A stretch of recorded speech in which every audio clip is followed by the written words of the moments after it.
con Claudio Borghi Aquilini.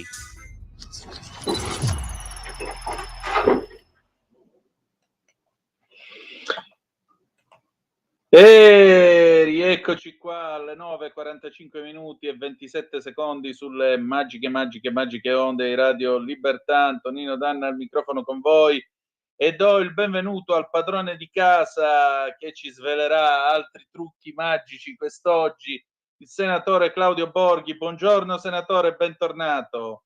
Ma buongiorno Antonino e buongiorno a tutti. Senatore, dice che dalle parti della Polonia fanno bei trucchi. Lei ne sa qualcosa? Altro che, qua apposta. Mi sembra che ancora una volta si sia riproposto il solito giochino. Lo spiegava bene Roberto Giardina stamattina su Italia Oggi. Le città che votano tutti il candidato europeista, progressista, inclusivista e tuttoista, e invece la campagna che vota conservatore. Quindi ancora una volta chi vota a destra è un povero ed è anche ignorante. Allora, posto che se anche fosse così, non si capisce perché il voto del povero dovrebbe contare meno di quello del ricco, perlomeno, meno che c'erano stati dei periodi nella storia, no, dove c'era il voto per censo, sì, dove a seconda di quanto uno più era ricco, quanto più valeva il suo voto, no? Però mi sembra che insomma abbiamo fatto un pochettino di passi avanti. Diciamo che ci sono, come abbiamo spiegato in mille occasioni, i vinti e i vincitori della globalizzazione, no? Dove i vincitori sono quelli dei centri delle città, con l'illusione peraltro di avere dei vantaggi, di avere delle comodità, di aver virgolette vinto la loro bella battaglia contro il lavoro, scusate, perché alla fine sempre lì arriviamo, no? Della battaglia fra il capitale e il lavoro, senza capire che saranno i perdenti di domani.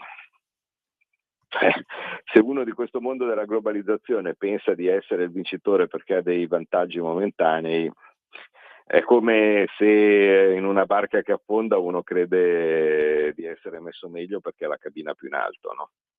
Dice, che bello, io ho la cabina più in alto, sì, certo. Quei poveracci sotto lascia che anneghino, no? Invece io vado bene, ma non hai capito che se la barca affonda poi dopo arriva anche da te l'acqua, no?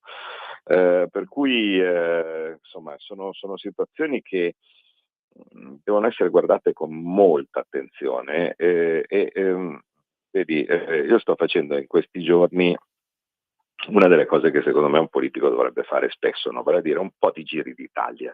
Io ne ho fatti tanti. Mi ricordo che per esempio quando a un certo punto aveva cominciato a ripartire l'inflazione negli anni scorsi, avevo fatto forse il primo giro post pandemia che la chiamavano, non so se ti ricordi, politiche per un mondo nuovo.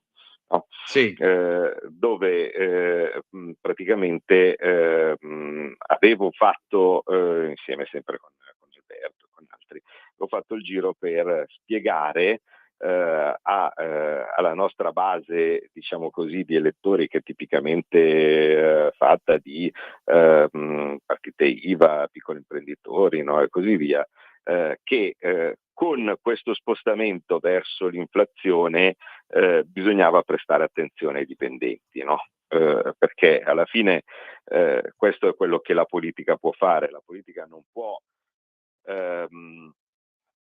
fare anche lì la magia, no? Perché ricordiamo che le magie non ci sono, questo è il senso di questa rubrica. Non ci sono le magie, ci sono dei trucchi oppure ci sono delle cose parziali. Ecco, in questo caso è una roba seria, quindi non è un trucco, però la politica non può far diciamo diventare tutti ricchi, no? Però può diciamo indirizzare parte delle risorse che ci sono da una parte o dall'altra, cercando di far migliorare in generale la vita di tutti date le condizioni.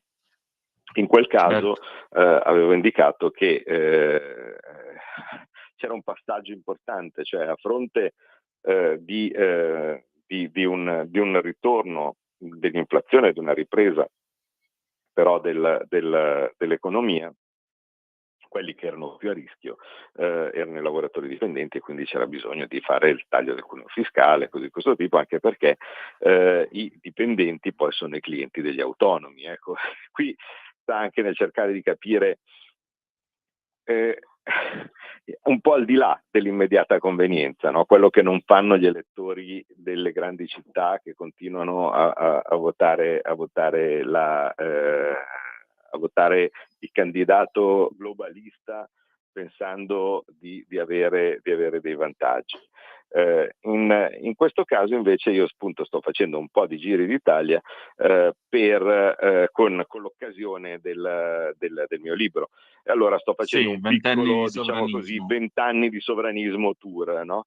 E il libro che peraltro approfitto per ringraziare tutti perché sta andando benissimo. La critica più frequente è che è corto, quindi in realtà ne vorrebbero di più, però è una bella critica, insomma, quando ti dicono che è corto, perché significa che hanno apprezzato e che tutto sommato, insomma, gradirebbero forse sapere di più di quello che c'è scritto. In questi incontri, una cosa che dico sempre un po' a tutti è che stiamo vivendo in questo momento in un periodo eccezionale, cioè stiamo vivendo in un periodo di passaggio, stiamo vivendo in un periodo di flesso, e che è l'espressione che uso di più, perché spero che sia quella che fa più capire bene, no, di che parliamo. Sono periodi in cui bisogna vivere di più. Bisogna vivere di più perché quando si ha la virgolette fortuna di vivere o di vedere un periodo storico importante che sarà ricordato nei libri di storia, perché siamo appunto in un momento di cambiamento, io non lo so come sarà ricordato questo periodo, ma sono quasi certo che sarà ricordato. Sì. Insomma, ci conviene stare con gli occhi aperti, ci conviene essere parte attiva, e infatti quando dico a quelli che vengono nelle sale, bravi, cioè nel senso bisogna viverla attivamente, e anche tutto sommato essere in una sala tutti assieme a parlare di politica è bellissimo, ed è un fare qualcosa rispetto a fare le solite cose che si facevano negli altri anni, no? Cioè sto a casa ancora a vedermi la puntata dell'Isola dei Famosi, che maniera è? Cioè, tu sei lì, hai la fortuna di vivere in un momento di cambiamento epocale, e ti guardi l'ottava edizione dell'Isola dei Famosi. Non mi sembra il modo migliore per poter passare il tempo. Per cui in realtà stanno succedendo tante cose. Una è appena successa, oltretutto, no? Cioè, possiamo darla in diretta di cose che stanno succedendo. Wilders, il nostro alleato del partito della libertà olandese, quindi un Sì. partito, diciamo, nostro alleato nel gruppo dei Patrioti per l'Europa, appena staccato la spina. Perché? Perché gli è successa una cosa che noi conosciamo bene, cioè vale a dire, in un governo di coalizione vuole fare qualcosa, non riesce a farla perché gli alleati che ha messo assieme per fare questo governo di coalizione puntano i piedi e dice: ma no, non possiamo essere così duri contro l'immigrazione, non possiamo, tu stai mettendo davanti delle leggi proposte appunto dal PVV che sono troppo dure, non possiamo chiudere le porte all'immigrazione perché è inevitabile, no? E così di questo tipo. Ecco, a fronte dello scetticismo, diciamo così, dei suoi alleati sull'immigrazione, forte del fatto che gli olandesi gli hanno dato la forza di essere il partito di maggioranza relativo, perché il suo è il partito più grande di tutta la coalizione, non è il dispetto di un partito minore che toglie la spina e poi oltretutto viene sostituito magari da un altro, no? E similare. Ecco, lui è già entrato come partito di maggioranza relativa. Allora, come partito di maggioranza relativa, questo ogni tanto non lo capiscono neanche bene neanche i nostri elettori. Il partito di maggioranza relativa, cioè quello più grande, ha una responsabilità, perché essendo quello, virgolette, insostituibile, no, diciamo così, per la coalizione, è anche, diciamo così, responsabile delle scelte degli eventuali alleati. Gli altri possono, diciamo così, portare delle idee all'interno di una coalizione, ma la responsabilità ultima, no, delle decisioni all'interno di una coalizione è del partito di maggioranza relativa. Nella scorsa legislatura non possono sottrarsi quelli del Movimento 5 Stelle, che sembrano improvvisamente delle verginelle, dalla loro responsabilità, perché ci avevano il 40% dei deputati e dei senatori. Quindi senza il loro ok non si sarebbe potuto fare nulla. Quindi qualsiasi cosa sia stata fatta nella scorsa legislatura, da Green Pass, cose di questo tipo, noi potevamo tranquillamente dire di no e se ne fregava, e infatti è successo in tanti casi. E quindi potevamo agire, ma eravamo inutili? No, non eravamo inutili, potevamo agire quando, ed è tutto scritto nel libro, è tutto raccontato, no, si fossero aperte degli spiragli. Quando per un qualsiasi motivo, no, allora anche il nostro voto di minoranza poteva diventare importante, vedi per esempio quella clamorosa votazione che ci fu contro il catasto, no? Che parte quasi di un capitolo a sé, diciamo così, nel libro, perché ha segnato l'inizio della fine di Draghi, allora abbiamo potuto intervenire. Ma di base ci sono state tante altre votazioni, per esempio i primi voti sul Green Pass, no, e similari, dove noi potevamo dire quello che volevamo, ma non cambiava niente, perché in ogni caso non eravamo decisivi per la maggioranza.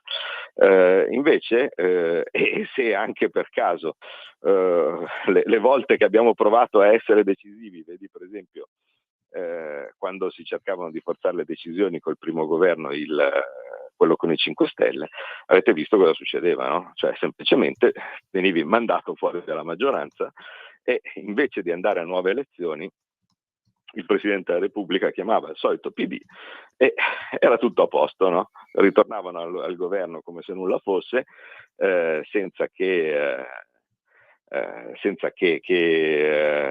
avessero vinto nulla, no, come elezioni, e noi si ritornava all'opposizione. A quel punto la gente arrabbiata perché dice: ecco, voi adesso non fate qualcosa, come fate? Vedi cosa stanno facendo, guarda che fanno il lockdown, fate qualcosa. Tu non potevi fare niente perché eri all'opposizione. Invece in questo caso appunto Wilders ha appena staccato la spina perché vuol fare qualcosa, cioè vale a dire vuole dare un giro di vite forte all'immigrazione, come ha sempre promesso che avrebbe fatto. Se i partner di governo non glielo fanno fare, ha staccato la spina e quindi è molto probabile che in Olanda a questo punto si andrà o a una risistemazione in senso molto più favorevole oppure a nuove elezioni, e sono quasi sicuro che se si andrà a nuove elezioni Wilders aumenterà ancora e di molto i suoi voti. Dall'altra parte, vi ricordate quando la volta scorsa vi ho detto guardate che cosa sta succedendo in Polonia, in Portogallo, no, e così via. Ecco, questa ondata dei dopo 20 anni di sovranismo, insomma, cioè, diciamo della fine del globalismo, sta proseguendo, e in Polonia erano talmente sicuri che i globalisti, diciamo così, gli europeisti avrebbero potuto confermare anche il Presidente della Repubblica dopo il Presidente del Consiglio con un uomo dei loro, che non hanno nemmeno provato a utilizzare il metodo Romania, no? Cioè quello di far saltare le elezioni perché ci sono gli hacker russi. Quindi erano così sicuri di vincere che non potevano dire che c'erano gli hacker russi, no? Perché sennò a quel punto dicevano che facevano vincere loro. Ci sono state le elezioni. Incredibile, l'altra notte sono stato su fino alle 4 per vedere come andava a finire, perché come sempre, no, a un certo punto quando i numeri non stanno andando come dovevano, incominciano ad arrivare i voti postali, incominciano ad arrivare i voti dei polacchi all'estero, no, e così di questo tipo. Ciò nonostante tutte queste robe che erano a dir poco sospette, diciamo così, l'arrivo dei voti postali, l'arrivo dei voti dei polacchi all'estero, evidentemente la sorpresa era così grande rispetto a quello che anche loro pensavano, che non è stato sufficiente, e alla fine il candidato sovranista ha vinto, e quindi adesso la Polonia si trova ad avere un Presidente della Repubblica sovranista a fronte di un governo europeista.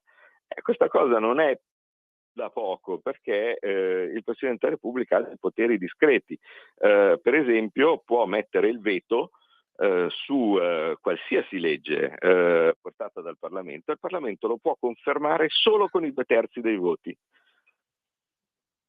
che non mi risulta che la coalizione globalista, diciamo così, abbia.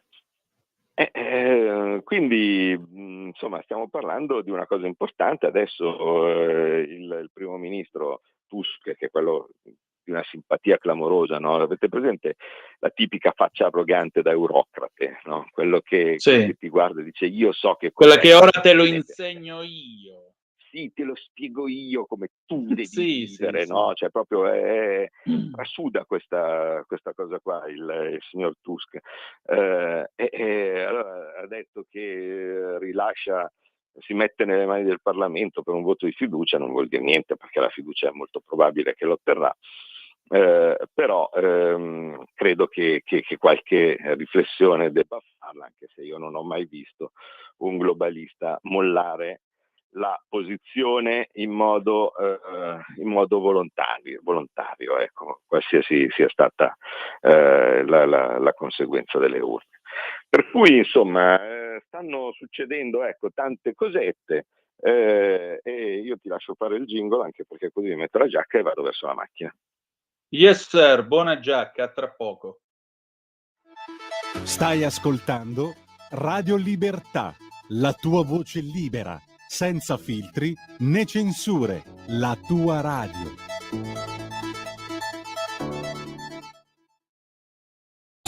Ladri e rapine? Chiama Sicurbet e installa Dialogos.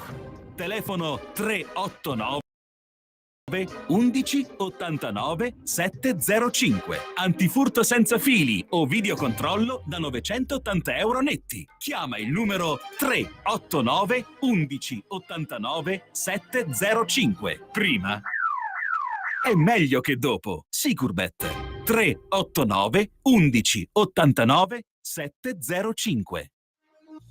Porta con te ovunque Radio Libertà. Scarica la app per smartphone o tablet dal tuo store o dal sito radiolibertà.net. Cosa aspetti?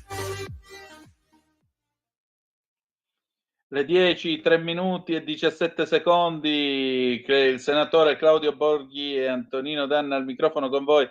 Senatore, se lei riesce a mettersi la giacca con questo caldo porco, giuro che io sto iniziando a sudare.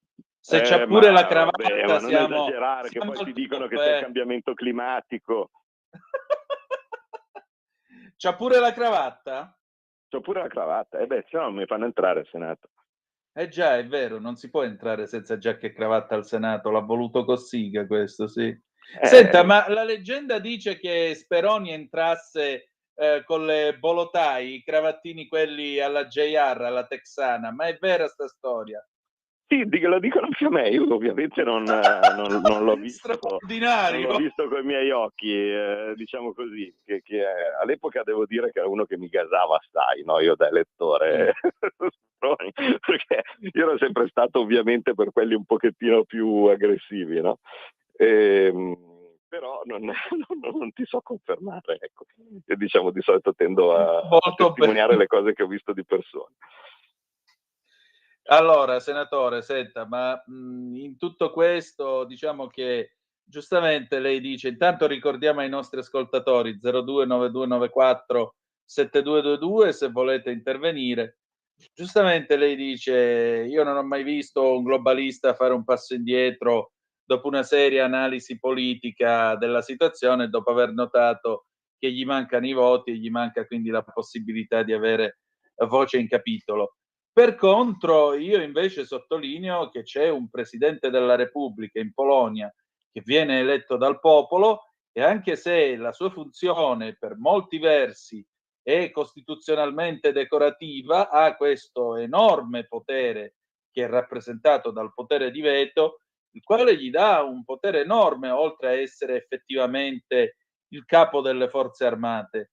E allora uno dice, no, ma voglio dire, per quale motivo in questo paese, ora qui non si tratta di fare la polemica con Mattarella, l'attacco a Mattarella, qui si No, ma tratta solo facciamola nel di caso, ragionare tanto sulla qua. figura del capo dello Stato. Perché noi non riusciamo a fare una riforma della Presidenza della Repubblica? Non dico semipresidenzialista alla francese, ma cavolo, alla polacca penso che si possa fare. Lei che ne dice?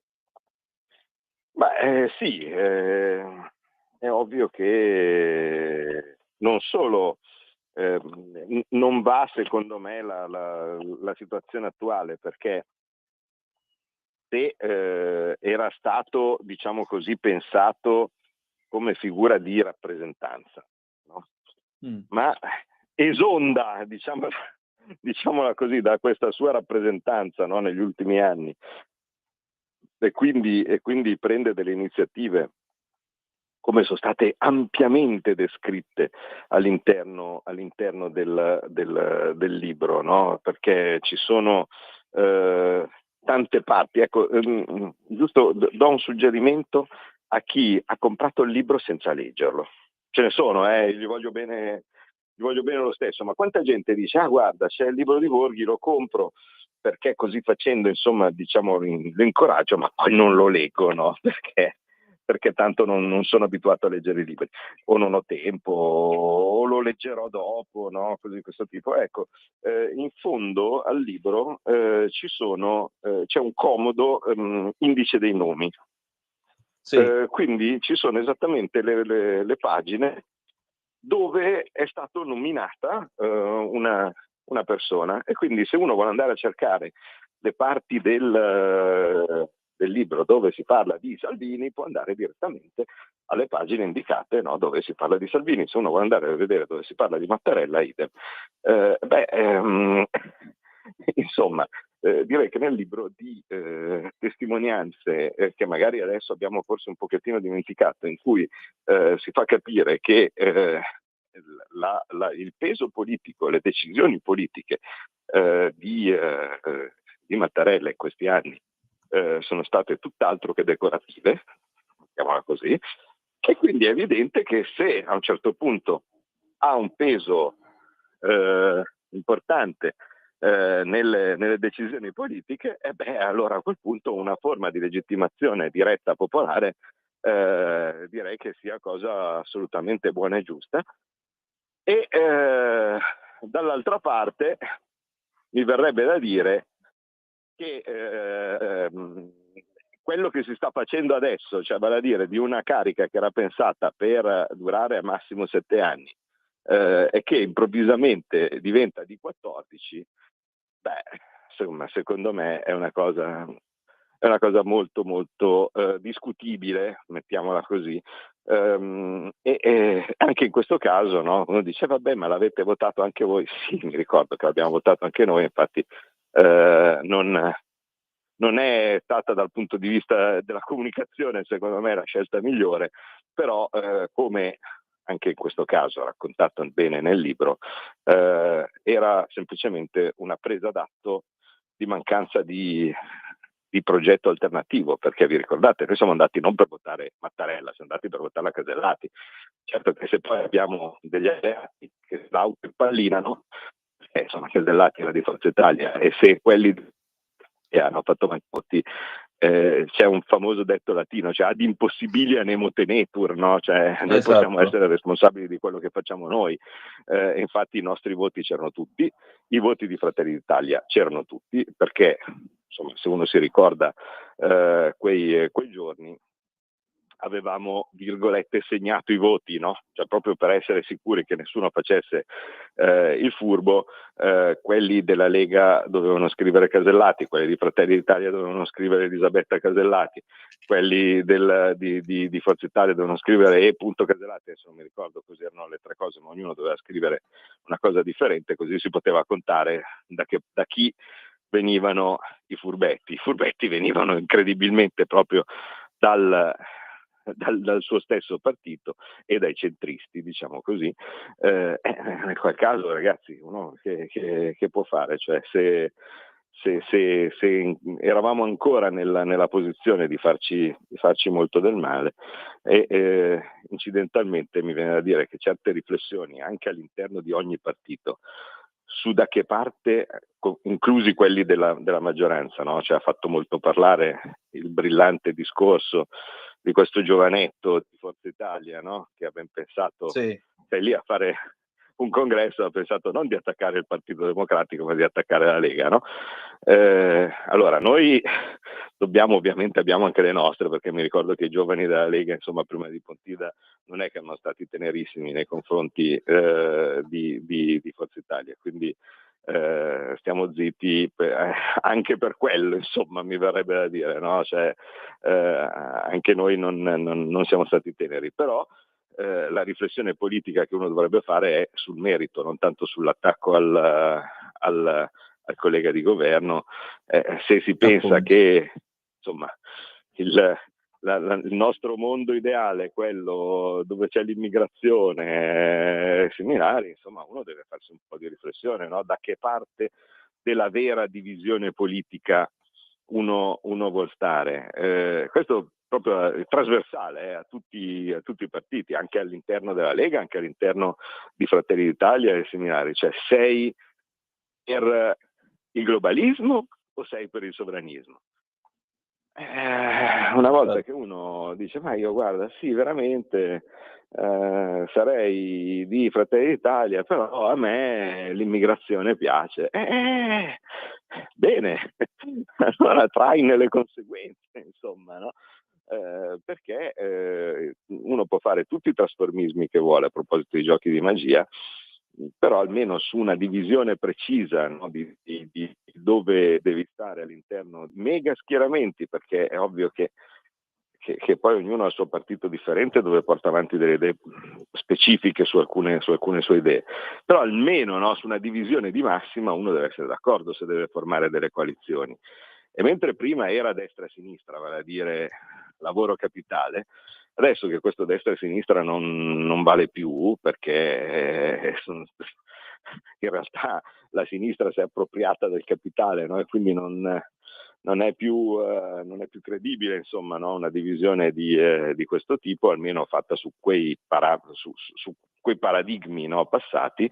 Adesso uno, almeno fra globalista e sovranista, fra più Europa e meno Europa soprattutto, che poi è diciamo la declinazione continentale, no, di questo globalismo e sovranismo, uno secondo me la deve fare.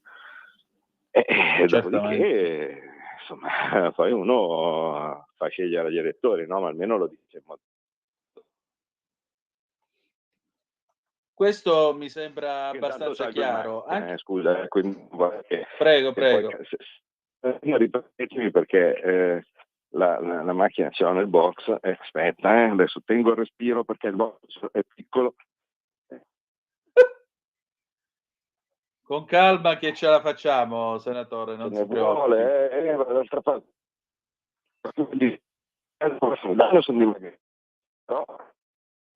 aspetta un po', però entrare sempre un po' in esercizio. Adesso accende, poi dovrebbe passare al vivo a voce. Vediamo un po' se funziona tutto questo. Vediamo un attimo. Eccolo. E così abbiamo già due telefonate in coda, senatore. Aspetta che tolgo tutti i bip qua che... Sì. Momento che il senatore è a radar, appena il radar finisce prendiamo le chiamate. Ma che radar, magari. Perché forse col radar posso farla passare per una cosa della difesa, e allora se la faccio passare per una cosa della difesa, magari adesso la von der Leyen mi dà gli incentivi, mi dà gli 800 miliardi per cambiarla, oltretutto sono in scadenza del noleggio. E questa è una cosa che, come ben sai tu da altista, mi sta provocando delle angosce, perché se l'Alfa ha detto che non fa più la Giulia benzina, io che cacchio compro? Senatore, guardi, le voglio raccontare una bellissima storia. L'altro giorno ero sulla superstrada della Malpensa, mi ha sorpassato uno con la macchina coi 4 anelli. Aia. E allora io mi sono lasciato sorpassare. Poi dopo ho ammaccato il pedale a fondo, senatore. Sono stati lascio immaginare che è successo. Le lascio immaginare che è successo dopo, non aggiungo altro, perché se no un amico suo che fa il vicepresidente del Consiglio e ministro dei trasporti viene direttamente a casa mia, mi acchiappa pennorecchia e non so che cosa mi succede dopo. Ma noi diciamo che questo che stiamo sentendo, che stiamo dicendo, è un sogno, non è una cosa che è successa davvero. Poi mi sono svegliato, poi infatti mi sono svegliato, poi lo diciamo soprattutto tutto sudato appunto, lo diciamo soprattutto a Matteo Salvini. Dopo io mi sono svegliato sudato, segretario, non è una cosa realmente accaduta. Ecco. Tanto quello mi viene a cercare a casa di sicuro. Tranquillo che mi viene a cercare a casa di sicuro. Scherzi a parte, allora abbiamo 2 telefonate in coda e poi alcuni WhatsApp che sono arrivati. Mi permetto prima di leggere i WhatsApp così poi diamo voce agli ascoltatori. Elel Vigo, quando mai Forza Italia dalla morte di Silvio riesce a dimostrare di essere il partito fondato da lui? Stanno tradendo vergognosamente il loro fondatore, oltre che sostenendo l'esatto contrario. Tradisce anche tutti coloro che hanno creduto nel suo giuramento. Ancora, buongiorno, abito in provincia di Lodi, vi sento dal canale 252, ma ultimamente il vostro segnale ogni 2 minuti va via, poi torna, grazie. Risintonizza la TV e vedi che passa. Buongiorno Antonino, buongiorno a Claudio Borghi, buongiorno a te. La domanda di oggi: si potrebbe istituire presso la Presidenza del Consiglio un ufficio tipo il Doge di Elon Musk? A mio parere la Corte dei Conti giudica la legalità delle spese pubbliche e non l'efficienza o l'efficacia. Un caro saluto da Padova, Raimondo, che le chiede anche quando è che presenterà il suo libro dalle sue parti. Ancora, illustrissimo onorevole dottor Claudio, la ringrazio per il suo libro. Questo libro non è semplice intrattenimento, è la spiegazione razionale e sistematica di ciò che è avvenuto dietro le quinte e che per forza di cose non è sempre stato possibile spiegare al momento. Ma un gruppo non può sopravvivere senza le vere spiegazioni, dato che altrimenti il gruppo cercherà di riempire questi vuoti con le spiegazioni più bizzarre e poco edificanti. Grazie di nuovo e buon lavoro. Giusy da Varese, buongiorno. Come mai Lupi non si è adeguato agli altri partiti e alla maggioranza, dando indicazioni di andare a votare e dire no ai 5 requisiti? Non era forse meglio consigliare l'astensione come gli altri compagni di coalizione? Grazie. Infine, Gianni da Roma, buongiorno. Per i casi della vita accade che il generale Vannacci in un'intervista lasci intendere che non esclude la possibilità che potrebbe essere un potenziale candidato alla presidenza della Regione Veneto, che pochi giorni dopo a un congresso dei giovani forzisti addobbato come un Berlusconi ventenne attacchi ferocemente il generale parlando di codardia e di inclusione. Abbiamo una telefonata, pronto, chi è là? Pronto, buongiorno, Maurizio da Brescia, buongiorno. Ciao Maurizio. Una domanda, io ho seguito il congresso che c'è stato della Lega, quello che potevo con i mezzi telefonici, e non mi sembra di aver sentito l'intervento di Borghi. Allora, forse mi è sfuggito, volevo una conferma se veramente non è intervenuto, perché devo dire in estrema sintesi che io ho definito il nostro congresso un po' ruffiano, nel senso che era solo di salvaguardia del ceto dominante politico che avevamo. Ecco, volevo sapere se non era intervenuto, perché non è intervenuto Borghi. Grazie, buon lavoro. Senatore. Ma come ultimo, sì, confermo che non sono intervenuto, ma per un motivo abbastanza semplice. Il congresso, se appunto chi l'ha seguito e soprattutto chi c'era, sa che è iniziato con un video. È iniziato con un video dove in questo video si spiegava come e perché la Lega sovranista, diciamo così, è in diretta continuità con le idee che la Lega ha sempre portato avanti. E quindi c'era un video fatto secondo me benissimo, con le parole di Bossi, con i manifesti dell'epoca, con la Lega con il manifesto contro Forcolandia, che era l'Unione Europea che in realtà ci stringeva il cappio al collo, e quindi per me era assolutamente sufficiente così, cioè nel senso, dato che ovviamente ho avuto modo di partecipare e di contribuire, insomma, no, a questo video che serviva a dare l'impostazione al congresso, diciamo, prendere e ricaricarci ancora, no? Mi sembrava eccessivo, anche perché insomma è anche abbastanza giusto che nel congresso parli chi in questo momento ha delle cariche di partito. Si tratta di persone che fanno un lavoro abbastanza ingrato. Chiunque faccia la vita di partito sa che fare il segretario regionale e così via è un lavoro pazzesco che io non sarei mai in grado di fare, perché sono qui in questa mia, virgolette, comoda posizione dove posso parlare dei massimi sistemi, dove posso andare in giro per tutta l'Italia a dire la mia, e dall'altra parte invece c'è della gente che per il partito sta a dirimere beghe, e questo militante mi ha detto così e quell'altro mi ha detto cos'ha, quell'altro mi ha messo un dito nell'occhio, e in una maniera o nell'altra fanno veramente un lavoro importante, che mi sembra giusto che a fronte di un congresso dove non è che potevano parlare tutti, parlassero quelli che avevano degli incarichi, perché devono essere premiati anche dal punto di vista di visibilità per quello che fanno. Sono dei lavori oscuri, sono dei lavori che in molti casi non danno accesso alle televisioni o chissà che cosa, insomma. Quello che penso io, bene o male, lo sanno tutti, e il fatto che le mie idee, o anche le mie idee, siano arrivate in quel modo, diciamo così visibile con il video di inizio del congresso, per me è stato un momento di grande soddisfazione, ecco. Per quello che riguarda Forza Italia, io non sono a casa degli altri, cari miei, cioè io non è che posso decidere di cosa fanno loro. Quello che dovrebbero farlo sono gli elettori, ma anche fra di noi ogni tanto c'è della gente che ragiona, perché uno di questi modi di sragionare è: io sono della Lega, vi siete ancora alleati con Forza Italia, con Lupi, con la Meloni, cioè con tutto quello che volete, e quindi non voto. Ma benedetti figlioli, questo è esattamente il sistema per dare più forza a chi non vi piace.